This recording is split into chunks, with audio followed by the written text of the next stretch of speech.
Grêmio Novo Horizontino, bola enfiada, Robson saiu cara a cara com o goleiro, bateu por baixo do Diogo Silva, é gol! É gol, é gol, é gol, é gol, é gol, é gol, é gol! Do Novo Horizontino!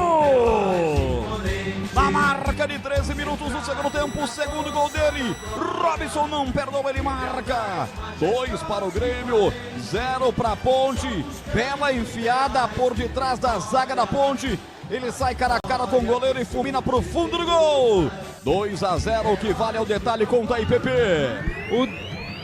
O detalhe é mais um gol de Robson, camisa número 11. Chega a 8 gols dentro desta Série B, apenas 2 gols atrás de Mikael, atacante do CRB, que é o artilheiro da competição. Robson, camisa número 11, capitão do Tigre, amplia o placar no Majestoso.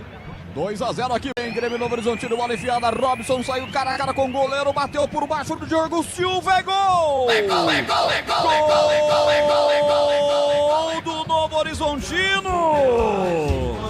Na marca de 13 minutos do segundo tempo, o segundo gol dele, Robson não perdoa, ele marca, 2 para o Grêmio, 0 para a Ponte, bela enfiada por detrás da zaga.